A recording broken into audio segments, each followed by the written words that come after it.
प्रिय विद्यार्थियों, नमस्कार। आज फिर मैं आपकी सेवा में हाजिर हूँ एक नए बिंदु के साथ। पिछले वीडियो में हमने दीर्घ स्वर संधि के बारे में जानकारी प्राप्त की थी। आज हम गुण स्वर संधि के बारे में जानकारी प्राप्त करेंगे। तो आइए शुरू करते हैं। गुण स्वर संधि। सबसे पहले देखते हैं इसके नियम के बारे में। क्या है इस संधि का नियम? तो देखते हैं, यदि अ या आ के बाद ई या ई आए तो ए, तथा अ या आ के बाद उ या उ आए तो ओ, तथा अ या आ के बाद री आए तो अर हो जाता है। ये नियम है गुण स्वर संधि का। कहने का मतलब, यदि अ या आ के बाद ई या ई आए तो ए हो जाता है, और ए या आ के बाद उ या उ आए तो ओ हो जाता है, और इसी प्रकार इनके बाद री आए तो क्या हो जाता है? अर हो जाता है। क्या हो जाता है? री के बाद अर हो जाएगा। ये इस संधि का नियम है। आइए देखते हैं उदाहरणों के बारे में।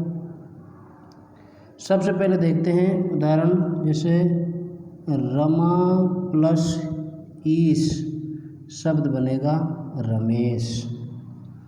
आप देखिए, जो रमा शब्द है इसमें म आ स्वर की मात्रा है, प्लस के आगे ई है, और अभी हमने नियम पढ़ा ए या आ के बाद ई या ई आए तो क्या हो जाता है? ए हो जाता है। ये आपको रमेश शब्द में ए की मात्रा दिखाई दे रही है। दूसरा शब्द है राका प्लस ईस शब्द बनेगा राकेश। राका बोलते हैं रात को, और राकेश शब्द का अर्थ है चंद्रमा। अगला शब्द है महा प्लस ईस शब्द बनेगा महेश। नेक्स्ट है स्व प्लस इच्छा शब्द बनेगा स्वेच्छा। अगला शब्द है गज प्लस इंद्र शब्द बनेगा गजेंद्र। तो आप देख रहे थे, ये उदाहरण है। यदि अ या आ के बाद ई या ई आए तो क्या हो जाता है? ए हो जाता है। इस पर आधारित अब आगे चलते हैं। नेक्स्ट है मृग प्लस इंद्र शब्द बन जाएगा मृगेंद्र। दूसरा है उप प्लस इंद्र शब्द बनेगा उपेंद्र। अगला शब्द है देव प्लस इंद्र शब्द बनेगा देवेंद्र। ये इस प्रकार बनेगा देवेंद्र,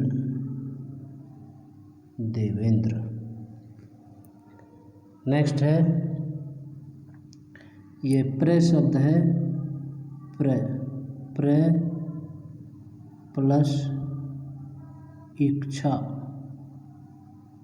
शब्द बनेगा प्रेक्षा। अगला शब्द है योग प्लस इंद्र शब्द बन जाएगा योगेंद्र। उम्मीद करता हूँ आप ये समझ पा रहे होंगे। नेक्स्ट देखते हैं। अगला है अ या आ के बाद उ या उ आए तो क्या हो जाता है? ओ हो जाता है। अब तक हमने जो उदाहरण पढ़े थे उनमें था आ या आ के बाद अगर ई या ई आए तो ए हो जाता है। अब पढ़ रहे हैं आ या आ के बाद ऊ या ऊ आए तो ओ हो जाता है। इस पर आधारित देखते हैं इसके उदाहरण। पहला शब्द है सूर्य प्लस उदय, शब्द बन जाएगा सूर्योदय। नेक्स्ट है, क्योंकि सूर्य प्लस उदय में आपको दिखाई दे रहा है सूर्य का जो शब्द का अंतिम वर्ण ये है उसमें अ स्वर है और उदय में ऊ स्वर है, तो ए प्लस ऊ बराबर क्या हो गया ओ। दूसरा है वीर प्लस उचित, शब्द बन जाएगा वीरोचित। नेक्स्ट है भाग्य प्लस उदय, शब्द बन जाएगा भाग्योदय। अगला शब्द है महा प्लस उत्सव, शब्द बन जाएगा महोत्सव। नेक्स्ट देखते हैं नर प्लस उचित, शब्द बन जाएगा नरोचित। अगला है अन्य प्लस उक्ति, शब्द बनेगा अन्योक्ति। नेक्स्ट है पुरुष प्लस उत्तम, शब्द बनेगा पुरुषोत्तम, जो पुरुषों में उत्तम हो। अगला शब्द है गंगा प्लस उर्मी, उर्मी शब्द का अर्थ होता है लहर, शब्द बनेगा गंगोर्मी। ये सभी उदाहरण इस नियम पर आधारित हैं, यदि अ या आ के बाद उ या ऊ आए तो ओ हो जाता है। आगे देखते हैं। अगला नियम है अ या आ के बाद यदि री आए तो क्या हो जाएगा अर हो जाएगा। अर में आपको जो रे है ये हलंत है, इसे रेप कहते हैं। जब इसको शब्द के ऊपर लगाते हैं तो रेप कहते हैं। देखते हैं। पहला शब्द है सप्त प्लस ऋषि, शब्द बनेगा सप्तर्षि। आपको अर की आवाज़ आ रही होगी, हलंत रे आपको ऊपर दिखाई दे रहा है, तो क्या बन जाएगा सप्त प्लस ऋषि सप्तर्षि। नेक्स्ट है देव प्लस ऋषि, शब्द बन जाएगा देवर्षि। अगला जो शब्द है वो है उत्तम प्लस ऋण, शब्द बनेगा उत्तमर्ण। नेक्स्ट है अधम प्लस ऋण अधमर्ण। अगला शब्द है महा प्लस ऋषि, शब्द बनेगा महर्षि। इसे महर्षि नहीं पढ़ के महर्षि पढ़ेंगे। ऐसे ही ये जो सप्त प्लस ऋषि है इसे सप्तर्षि पढ़ेंगे, संयुक्त शब्द को सप्तऋषि नहीं पढ़ेंगे, अलग अलग पढ़ेंगे तब सप्त और ऋषि पढ़ेंगे, एक साथ सप्तर्षि पढ़ेंगे। नेक्स्ट है हिम प्लस ऋतु, शब्द बन जाएगा हिमर्तु। ग्रीष्म प्लस ऋतु, शब्द बनेगा ग्रीष्मर्तु। क्या बनेगा ग्रीष्मर्तु। ये सभी उदाहरण इस नियम पर आधारित हैं, यदि अ या आ के बाद क्या आ जाए री, यानी जो पहला जो शब्द है उसका अंतिम जो वर्ण है उसमें ए या आ का आ के स्वर की मात्रा हो और प्लस के दाईं ओर री स्वर की मात्रा हो, तो परिवर्तित रूप क्या बन जाएगा अर बन जाएगा। नेक्स्ट देखते हैं।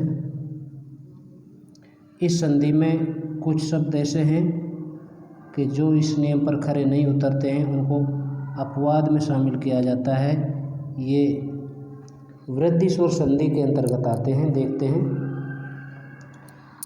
शब्द है स्वे प्लस ईर, शब्द बनेगा स्वेर, क्योंकि नियम तो इस संधि के अंतर्गत आता है, क्योंकि स्वे में कौन सा स्वर है आ और सामने आपको दिखाई दे रही है ई, परिवर्तित होना चाहिए ए, लेकिन आपको आई की मात्रा दिखाई दे रही है, इसलिए ये अपवाद में शामिल किए जाते हैं। स्वे प्लस ईर का संयुक्त शब्द बनेगा स्वेर। स्वे प्लस ईरिणी शब्द बनेगा स्वेरिणी।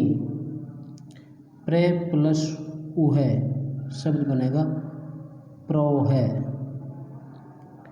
प्रे प्लस ऊड शब्द बनेगा प्रौढ़। और अक्ष प्लस उहिनी शब्द बनेगा अक्षौहिणी। सेना को कहा जाता है अक्षौहिणी। तो ये जो शब्द हैं सभी गुण स्वर संधि के नियम के अंतर्गत आते हैं, लेकिन इस नियम पर ये पूरे खरे नहीं उतरते हैं, इसलिए इन्हें अपवाद में शामिल किया जाता है। और ये कौन सी संधि के उदाहरण हैं? वृद्धि स्वर संधि के उदाहरण हैं।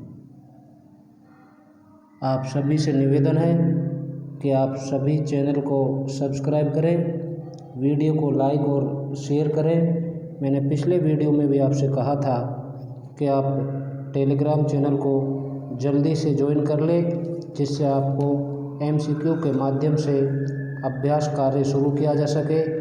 क्योंकि आपका जो MCQ में जो क्वेश्चन हैं वो सभी बनकर तैयार हैं, और आप जल्दी से ज्वाइन कर टेस्ट कब शुरू करना है उसके बारे में अपनी राय दें। आज के वीडियो में इतना ही, मिलते हैं अगले वीडियो में, तब तक के लिए धन्यवाद।